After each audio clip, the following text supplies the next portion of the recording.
ఝాన్సీ అనే నేను నా హక్కుల కోసం పోరాడడానికి సిద్ధంగా ఉన్నాను. మరి మీరు?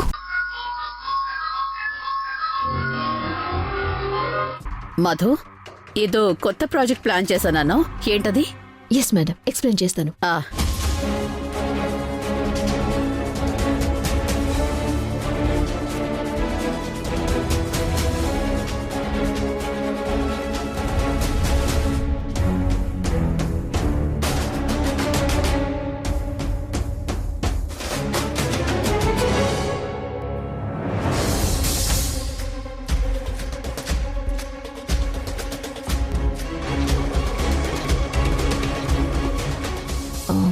ఇదే మన మొదటి ప్రాజెక్ట్ మేడం. అందుకే ప్రాఫిట్స్ కంటే మన 2 కంపెనీల ఇమేజ్కి ఎక్కువ ఇంపార్టెన్స్ ఇచ్చాను.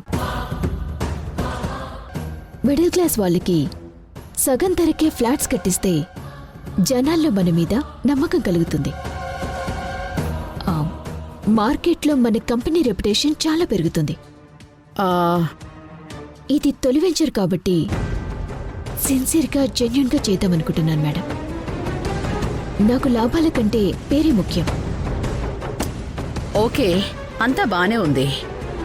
కానీ వెంచర్ స్టార్ట్ చేయబోయే ఆ ల్యాండ్ పేపర్స్ వచ్చాయా?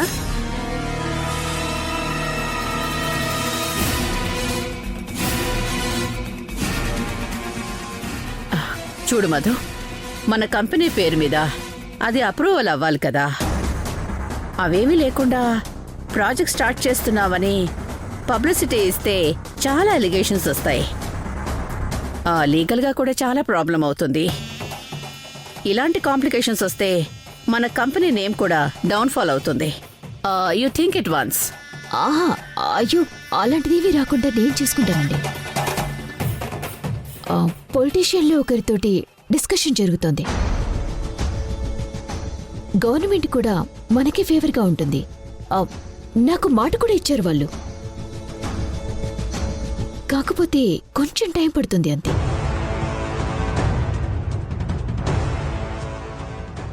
ఇదంతా యష్కు తెలుసా? తెలియాల్సిన అవసరం లేదు మేడం. నన్ను పూర్తిగా బిలీవ్ చేసి మా మరిది గారు నాకు ఈ బాధ్యత అప్పచెప్పారు. ఏదైనా సరే నన్నే డెసిషన్ తీసుకోమని చెప్పారు. ఓకే, నాకు కొంచెం టైం ఇవ్వండి, ఆలోచించుకొని డెసిషన్ చెప్తాను. ఇక మీరు వెళ్ళొచ్చు. Okay okay madam. పద ప్రవీణ్.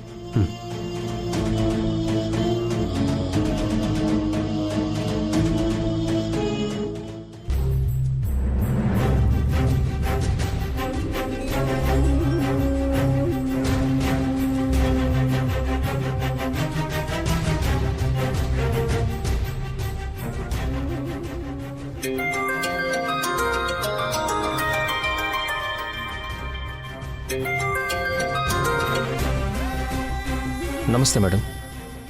నమస్తే యష్, నీతో అర్జెంటుగా మాట్లాడాలి. ఒకసారి ఆఫీస్కి రాగలవా? దేని గురించి మాట్లాడాలి మేడం? అదే మీ వదిన ప్రపోజ్ చేసిన ప్రాజెక్ట్ గురించి. దాంట్లో నాకు కొన్ని డౌట్స్ ఉన్నాయి. నీతో మాట్లాడి అవి క్లియర్ చేసుకోవాలి. సారీ మేడం, ప్రజెంట్ నా మూడేం బాగోలేదు. నేను ఆఫీస్కి రాలేను. ప్రాజెక్ట్ గురించి కానీ కంపెనీ విషయాల గురించి కానీ ఏదైనా సరే మా వదినతోనే మాట్లాడండి. లేదు యష్, ఇది చాలా ఇంపార్టెంట్. నేను నీతోనే పర్సనల్గా మాట్లాడాలి. ప్లీజ్ మేడం, నా పొజిషన్ అర్థం చేసుకోండి. ఓకే, ఇప్పుడు నువ్వు ఎక్కడున్నావు? స్కూల్ దగ్గర ఉన్నాను మేడం. చిన్న ప్రోగ్రాం ఉంటే వచ్చాను. ఓకే, అక్కడ నువ్వు ఎంతసేపు ఉంటావు? ఇంకాసేపు ఉంటాను మేడం. సరే, నేనే వస్తాను అక్కడికి. నేను వచ్చే వరకు నువ్వు అక్కడే ఉండవు. Okay madam. ఓకే.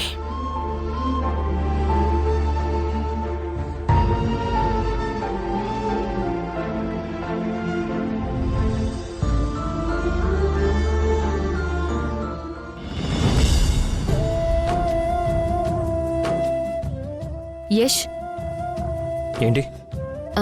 నీతో కాస్త మాట్లాడాలి. చెప్పు. రిషి శశి, టైం అవుతుంది, మీరు క్లాస్కి వెళ్ళండి. అలాగేనమ్మా. బాయ్ అమ్మా. బాయ్ నాన్న. Bye bye.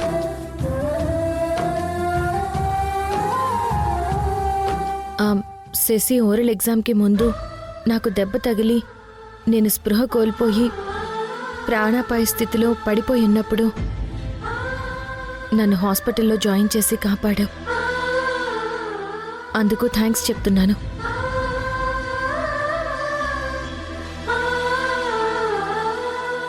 నిజంగా నీ మనసులో నా మీద ప్రేమ ఉండబట్టే కదా నా గురించి ఇంత కేర్ తీసుకున్నావు. పిచ్చిదానిలా మాట్లాడకు సింధు. నువ్వే కాదు, అలాంటి పరిస్థితుల్లో ఎవరున్నా సరే నేను అలాగే స్పందించేవాణ్ణి. నీ మీద ప్రేమ అనేది నా మనసులో ఎప్పుడో పాతబడిపోయింది. మళ్ళీ కొత్తగా పుట్టడం అనేది జరగదు. నిజానికి నిన్ను కాపాడింది నేను కాదు, రిషి. స్పృహలో లేని నీ గురించి ముందుగా నాకు చెప్పింది రిషినే. ఆ థ్యాంక్స్ ఏదో నీ కొడుక్కి చెప్పు. వస్తాను. యష్, ఒక్క నిమిషం. మళ్ళీ ఏంటి? అలాంటి భర్తకి ప్రమాదం సంభవించబోతుంటే భార్యగా నువ్వు ఎలా సంతోషంగా ఉండగలవు తల్లి? నువ్వు కొంచెం జాగ్రత్తగా ఉండడం మంచిది. నా జాగ్రత్త గురించి ఇంత ప్రత్యేకంగా చెప్తున్నావేంటి? ఏం లేదు, ఇందాక నేను పిల్లలు గుడికి వెళ్ళాం. అక్కడ స్వామీజీని కలిసాం. నీకేదో ప్రమాదం జరగబోతోందని స్వామీజీ చెప్పారు. అందుకే చెప్తున్నాను.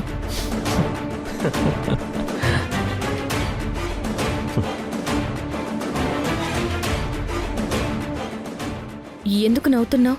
నాకు జరగాల్సిన ప్రమాదం ఎప్పుడో జరిగిపోయింది సింధు. నీకు ప్రమాదం జరిగిందా? ఎప్పుడు? ఎక్కడ? రిషి, శశి ఈ నాన్నను వదిలేసి ఈ అమ్మకి దగ్గరైనప్పుడే జరిగిపోయింది.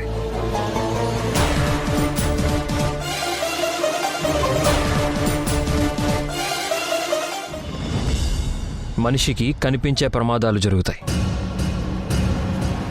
కానీ మనసుకి పైకి కనిపించని ప్రమాదాలు జరుగుతాయి. శరీరానికైన ప్రమాదం కొన్ని రోజులకి నయమైపోతుంది.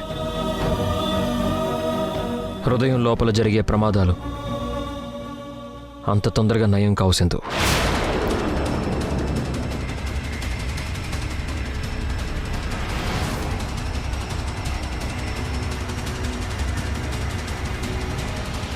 పిల్లలు నా దగ్గరికి వచ్చేసారని యష్ చాలా డిప్రెస్డ్గా ఫీల్ అవుతున్నట్టున్నాడు.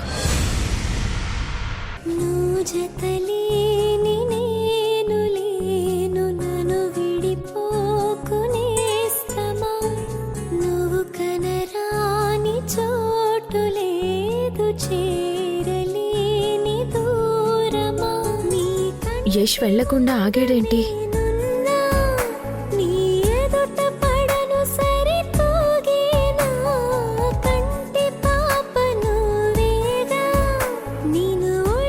ఎవరి కోసం వెయిట్ చేస్తున్నాడు?